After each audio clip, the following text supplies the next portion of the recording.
Une machine du coup de niveau facile également, Coldbox, son adresse IP c'est celle-ci. Et on va faire tout d'abord un scan nmap, nmap-sv pour énumérer les versions, -c pour utiliser les scripts par défaut sur l'adresse IP, -p- pour balayer vraiment tous les ports, -t4. Tous les ports ça veut dire du port 0 à 65 535. T4 c'est pour aller un peu plus vite. Ah regardez, j'ai fait un nmap sur l'adresse IP, les résultats sont tombés, je vois qu'il y a un HTTP et un port très exotique mais ça héberge du SSH. Ça a l'air d'être une machine Ubuntu complètement à jour. On va essayer de se connecter sur l'adresse IP en HTTP. Donc je vais aller sur HTTP l'adresse IP et je vais lancer tout de suite Nikto-H de l'URL, GoBuster dir-u de l'URL-w d'une wordlist. Wordlist dirbuster directory 2.3 medium. Donc là j'essaie de brute forcer tous les répertoires du site web. -u c'est pour préciser l'URL, -w c'est pour utiliser un dictionnaire de mots-clés à brute forcer, et -t50 pour utiliser 50 threads pour aller un peu plus vite. Ah, on voit déjà un WP content, on sait déjà ce que ça veut dire. Ça veut dire quoi? WP ça veut dire WordPress. Tiens, il y a un / hidden, c'est super intéressant ça. Il y a un wp-admin, il y a trop de trucs intéressants. Je vais regarder vite fait un robots.txt d'abord. Rien. Si je vais admin, normalement il me redirige. Non, il faut faire wp-admin. Bon, déjà il y a le wp login. Le hidden, ça m'intéresse. Cold, you change Hugo's password. Il y a un user qui s'appelle Cold, comme ça. Il a changé le mot de passe de Hugo. Donc il y a un user qui s'appelle Hugo. Et c'est signé Philippe. Donc il y a un user qui s'appelle Philippe. Ok? Donc Cold a le droit de changer le mot de passe de Hugo. Maintenant qu'on sait qu'il y a du WordPress, pour hacker du WordPress, il faut lancer l'outil wp-scan, -url de l'URL. C'est un outil qui permet de faire du scan des sites WordPress. Ah, attendez, je vais l'annuler. -help, je vais le lancer en mode agressif plutôt. -detection-mode, detection-mode, agressive. Normalement c'est bon comme ça. On va voir ce qu'il nous dit. Et par contre il faut mettre à jour la base WordPress parce que je l'ai pas mis à jour depuis un moment. Et voilà, il scanne. Et pendant qu'il scanne, je regarde un petit peu Nikto. Nikto il a vu le /hidden, il a vu que ça pouvait être intéressant. Nous sommes pas en Apache 2.4.49. Si ça avait été le cas, il y avait potentiellement une directory passe traversale. Et je peux regarder un petit peu à la main. Bienvenue, la machine a été designée par Cold. C'est une machine très simple. Il y a plusieurs manières pour élever ses privilèges. Cool, on va essayer d'en trouver plusieurs du coup. Faut qu'on pense à faire un pkexec là. Qu'on pense à faire un, comment ça s'appelle, un poundkit là. L'exploit qui s'appelle poundkit. Ok, voyons ce qu'a dit le wp-scan. XMLRPC est activé, ça c'est effectivement un truc intéressant, mais c'est pas si évident. Il y a un module Nmap qui permet de brute forcer le XMLRPC. C'est une sorte de framework qui permet de communiquer avec les API de WordPress. Ça permet d'envoyer des requêtes, en gros de commander des instructions. Le défaut c'est qu'il est authentifié normalement. Donc il faut essayer de le brute forcer ou de voir si l'authentification par défaut marche. Mais ça m'étonnerait qu'il faille chercher là parce que c'est assez subtil et complexe en pratique. C'est complexe et sur un système à jour, c'est assez improbable qu'on puisse en faire quelque chose, à moins qu'on puisse exécuter du code PHP qui serait injecté dans un commentaire sur le WordPress. Et ça, c'est la vidéo d'Ivsec assez poussée qu'il a pu pousser l'autre jour. Ah, il y a un WP cron, ok. Ah, WordPress version machin. Ah voilà, c'est ça qui est intéressant. Pourquoi il y a un plus vert? Moi j'aimerais que ce soit en rouge pour bien me montrer que c'est dangereux. Donc en gros il dit que WordPress est en version 4.1.31. Donc je vais taper dans Searchsploit WordPress 4.1.31. Donc on a des vulnérabilités sur des plugins, ça nous intéresse pas trop. Par contre on a des vulnérabilités sur WordPress Core, ça m'intéresse. On a tout ce qui est en dessous de 4.1.31. Bah en fait tout ça normalement. Tout ça, on a tous ces exploits. Alors celui-là c'est un déni de service sur XMLRPC en plus, donc ça ne nous intéresse pas. Énumération d'utilisateurs, on va dire que ça ne nous intéresse pas. Unauthorized password, c'est quoi? Reset. Viewing unauthenticated. Je vais copier-coller ces trois exploits, on va voir ce qu'il y a. Arbitrary file deletion, ça m'intéresse pas trop de supprimer un fichier arbitrairement. C'est pas ça qui va me donner un shell. Donc une idée, par exemple, de faire ça. Will show the secret content. On peut essayer, mais à mon avis, c'est une vieille faille qui ne marchera pas ici. Donc normalement, ça devrait ressembler à ceci. Voilà, normalement, c'est ça. Voyons, essayons ça. J'ai pas l'impression d'avoir fuité un contenu secret. Donc déjà ça marche pas. On va supprimer celui-là. Et celui-là, par contre, il peut être intéressant. Normalement, on est sur une version WordPress vulnérable à ça. Mais ça veut dire que en gros, le serveur WordPress devrait envoyer un mail de reset de mot de passe d'un utilisateur arbitraire. Donc il faudrait peut-être créer un serveur SMTP. Ici, en fait, on fait ce qu'on appelle un Open Redirect.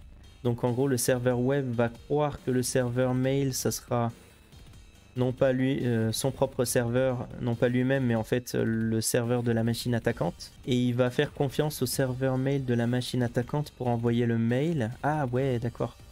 Et en fait, il va envoyer le mail de reset. J'ai envie de tester ça quand même vite fait. Si je fais un post vers cette URL, ok, on est bon. Je vais intercepter avec beurre, puis il est où? Tac, là. Entrée. J'intercepte, mais je vais envoyer ça dans répéteur, ce sera plus simple. Voilà, host, je vais mettre l'adresse IP de la machine attaquante. Et puis d'ailleurs, je vais pas me mettre en écoute sur 9001, mais sur 25, plutôt le port du serveur SMTP, le port par défaut d'un serveur SMTP. Dans Burp, je vais préciser le host, celui de l'adresse IP de ma machine attaquante. Ça a l'air bon. Et il faut que je précise juste ça en post, du coup. C'est pas un get, c'est un post. Dans le post, j'envoie ça. Et le user login, on va pas mettre admin, on va mettre cold, qui est l'admin du coup. Et voilà. Et on va voir si ça trigger quelque chose sur notre netcat. Mais il y a des chances que non. Enfin, je sais pas, on va essayer. Send. 404 not found. Non, j'ai pas l'impression que ça marche. J'ai envie de faire un -e u1 30 pour essayer d'énumérer des utilisateurs. J'ai pu énumérer du coup the called in person. Ok. Donc les users apparemment c'est the called in person, Hugo, called encore. Comme ça c'est 0LDD et Philippe. Voilà, ça c'est les utilisateurs. On pouvait les énumérer du coup avec un -u. Je vais lancer une énumération un peu plus poussée en fait. Je me rends compte que par défaut ça fait pas cette chose. Je vais faire un -e pour énumérer. Je vais essayer d'énumérer les plugins vulnérables, mais également tous les plugins en fait, les thèmes vulnérables, tous les thèmes. Pas de config backup, ça on a vu qu'il n'y en avait pas déjà. Tac. Ouais, vulnérable table, all thème. Faut faire ça quoi. En gros, ok. Bon là ça bosse. Et du coup en parallèle, je pourrais déjà lancer un brute force du coup. WP scan -help. Voilà, passwords, list of passwords. Je préciserai bien -u majuscule quand même, qui contiendrait tous ces users que j'ai pu lister là. Yame users.txt dans lequel je vais stocker tous mes users. WP scan -url de l'URL. Je vais faire un -u suivi du fichier users et un -p suivi d'un fichier password. Bon, j'utilise Rockio, voyons. Il énumère tous les trucs quand même vite fait. Ah voilà, password attack. C'est plus pratique que d'utiliser Hydra, je trouve. Non mais regardez, 0%, c'est trop lent. Du coup, je vais couper ça. Je vais juste sélectionner. Je vais faire un mini users. Et je vais préciser uniquement le user called. Pour faire un brute force uniquement sur un seul user. Parce que sinon, c'est trop lent. Et à mon avis, il fallait deviner que c'était called l'admin. Et que du coup, c'était que lui qu'il fallait cibler. Et ça permettrait d'aller un peu plus vite, de cibler que lui plutôt que tout le monde à la fois. Voyons, performing password against 2 users. Pourquoi il veut faire 2 users? Ouais, parce que je pense que j'ai fait un retour à la ligne dans le fichier de users et du coup... Ah voilà, T, max threads. Par défaut c'est 5. Ouais, on peut augmenter ça, hein. Ah, success! Success! Pas besoin de toucher aux threads. Donc normalement, je peux me connecter sur wp-admin avec ce password.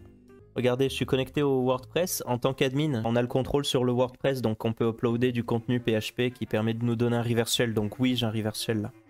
Donc oui, il nous faut un reverse shell maintenant. Comment on fait? Il y a un truc Metasploit pour ça, je crois. Il y a 3 manières. Alors attendez, il y a Metasploit, une des manières. Deuxième manière, c'est uploader un plugin vulnérable à une RCE. Donc là, on a RCE direct. Troisième manière, c'est modifier un thème. C'est les 3 idées. J'ai déjà fait les 3. Je vais essayer d'ailleurs de modifier un thème. En gros, il fallait aller ici, voilà, dans cet onglet. Et il fallait cliquer dans Editor. Et là, je suis en train d'éditer le thème de 2015. Je Je peux choisir 14, 13. Moi, je veux 15, c'est ça. Et je vais changer le template de erreur 404 par exemple. Et voilà. Et comme ça, quand j'irai sur le site et que j'afficherai une page qui n'existe pas, par exemple Toto, je vais afficher une page 404. Et ici, au lieu d'afficher un truc du style not found, error 404 not found, je peux modifier le code PHP qui est ici pour, au lieu de faire un not found, de faire un PHP reverse shell. Donc je vais aller sur un autre onglet, je vais télécharger un PHP reverse shell sur Pentest Monkey. Je vais prendre ça, le premier qui me vient sous la main, on s'en fout, le premier là. Je vais me mettre en netcat, en écoute sur le port 9001. Et du coup, je vais modifier mon code PHP. Je vais directement écrire le code PHP ici. Mon IP, c'est ça. Donc en gros, ce code PHP a pour mission de renvoyer un reverse shell au travers de ce code PHP. Donc je dois préciser vers qui il doit renvoyer ce shell. Donc vers mon IP, vers mon port. C'est pour ça que je me suis mis ici en écoute, sur mon port 9001, qui est un port rarement utilisé. C'est pour ça que dans les challenges, beaucoup de gens aiment bien l'utiliser. Et voilà. Et je vais modifier ça. Comment on fait valider là? Update, voilà, update. Edited successfully. Et normalement, je devrais pouvoir afficher Toto. Et ça n'a pas donné de reverse shell. Donc l'idée, c'est que si on connaît le lien direct, c'est-à-dire dans /theme, le nom du thème, ici c'est voilà, 2015, /404.php, je vais aller directement vers le code. Enfin, je génère pas une erreur, mais je vais directement vers la page où il y a mon code PHP qui devrait être exécuté. Donc là, je suis en écoute et j'essaie d'aller vers ce lien direct. Et là, bim! Ok, c'est bon. Mais il y a plein de méthodes, hein, je vous l'ai dit, ça c'est une des méthodes, les thèmes. Il y avait une autre méthode, c'était d'uploader un widget malveillant, ou alors même un widget qui est bienveillant mais qui est vulnérable, qui est connu pour être vulnérable à une remote code exécution. On upload du coup ce widget vulnérable et ensuite on l'exploite tout simplement.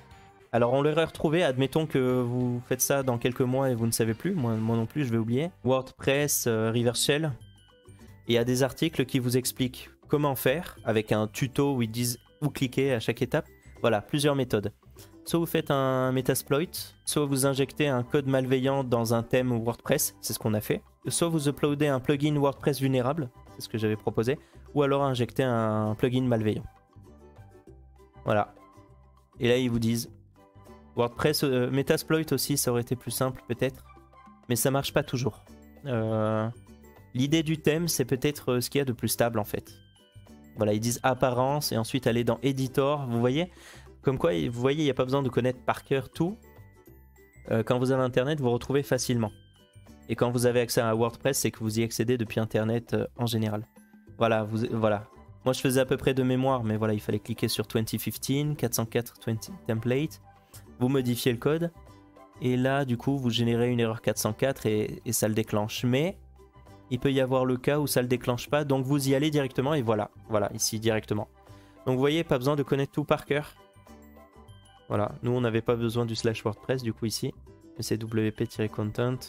Voilà. Ok. Mais Forensics connaît par cœur WordPress, du coup il n'a pas besoin de tous ces sites là. Donc nickel, du coup on va se donner un shell TTY d'abord. Python, alors il n'y a pas Python, mais je vous parie qu'il y a Python 3. Et allez, bim. Donc je vais faire un Python 3, un shell TTY avec Python 3. Pour ça c'est très facile, import PTY, pty.spawn /bin. Alors /bin /bash, tac tac tac. Non, tac. Et c'est parti. Il manque un -c. Effectivement. Merci Miromachi. Ça marche beaucoup mieux. Who am I? Je suis maintenant 3W Data. Je fais un ID pour voir dans quel groupe je suis. Je suis dans le groupe 3W Data et rien de plus. Donc je n'ai pas plus de privilèges que ça. Est-ce que je peux faire un sudo-L? Je vous parie qu'il va demander mon password. Pas de chance, il le demande.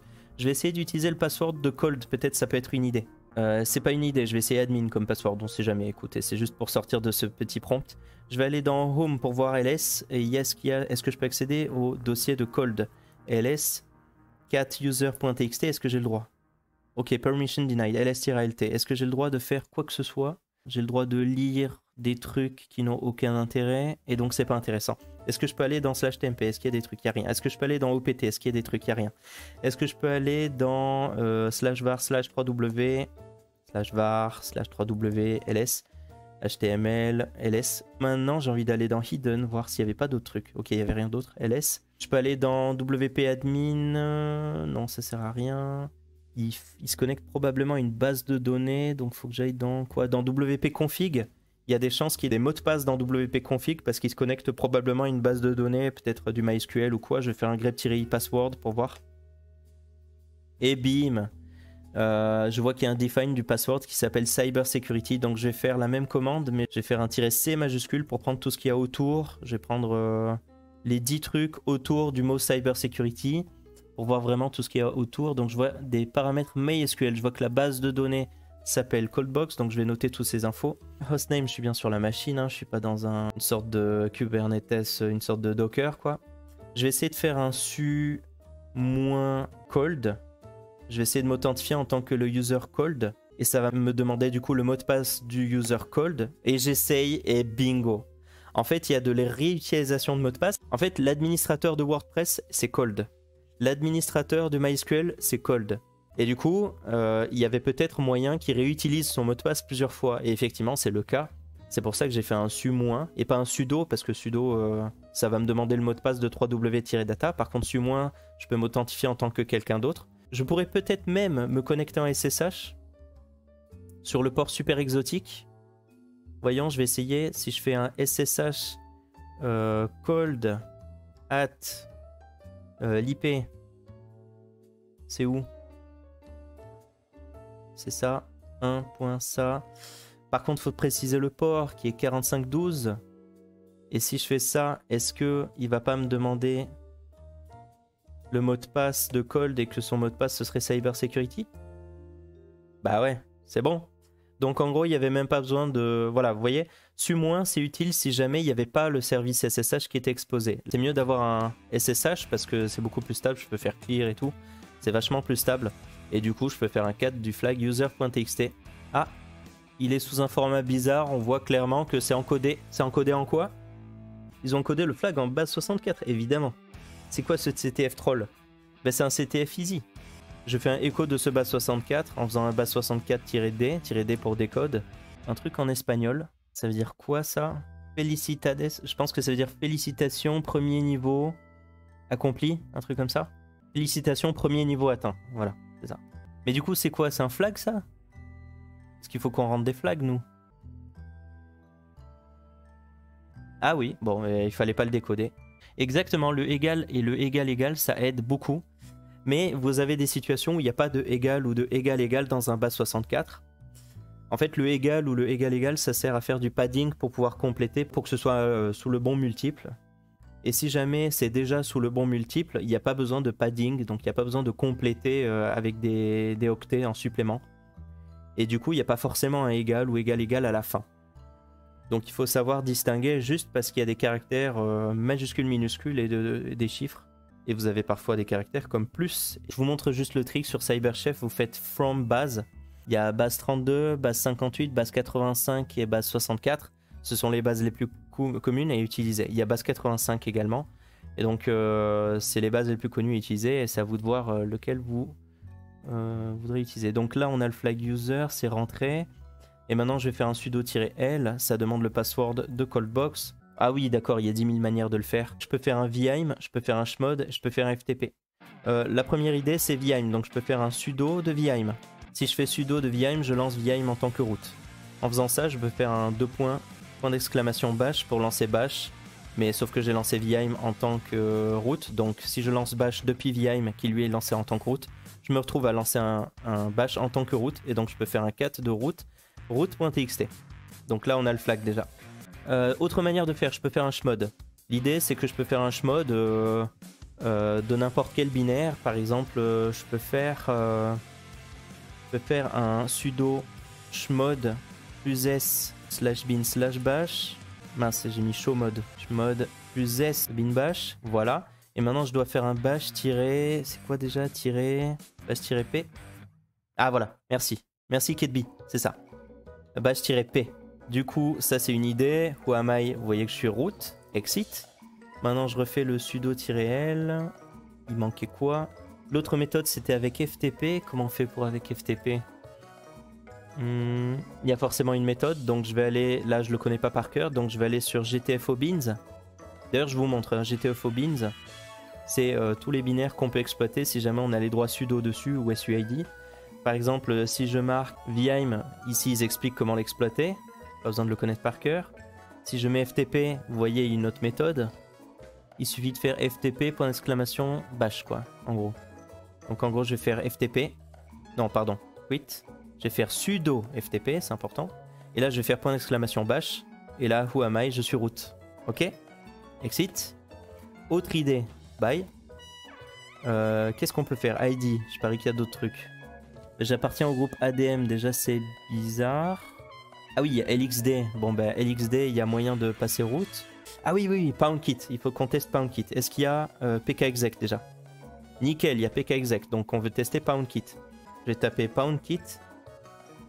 GitHub pour télécharger l'exploit qui permet d'exploiter PoundKit, qui est une vulnérabilité qui est sortie en fin décembre 2021 et donc qui impacte beaucoup de machines. Est-ce qu'il y a GCC d'abord? Il est où mon shell? Il est là.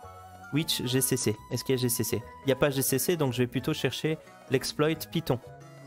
Je vais plutôt chercher PoundKit format Python. Ou alors je peux effectivement compiler les libs statiques si vous voulez, mais moi je vais pas m'embêter, je vais prendre la version Python, l'exploit en Python. Je l'ai ici, donc je vais l'afficher en raw et je vais copier-coller tout ça. Et ensuite je vais aller dans /tmp, enfin un endroit où j'ai le droit d'écrire en tout cas, ls. Je vais faire un vim de exploit.py. Dedans je colle le contenu de l'exploit, ls. Et je fais un chmod +x de exploit.py et je l'exécute. Et je suis root. Du coup, on peut valider ce challenge. Et du coup, GG! Which rm. Voilà, bin rm. Donc je vais faire un rm de /bin/rm. Qu'est-ce qui se passe si on fait ça? Ah, you cannot. Parce qu'on avait parlé de faire ça, on n'avait jamais osé le faire. rm de /bin/rm. On peut pas. Hein? Pourquoi là j'ai pu? Allô? Qu'est-ce qui s'est passé? Which rm? Hein? Je peux plus rm? rm not found. Ah oui, il a pas réussi à supprimer rm parce que rm n'était plus existant. D'accord. Et on s'arrête là-dessus. Du coup, merci tout le monde. Passez une bonne soirée tout le monde. Bye bye.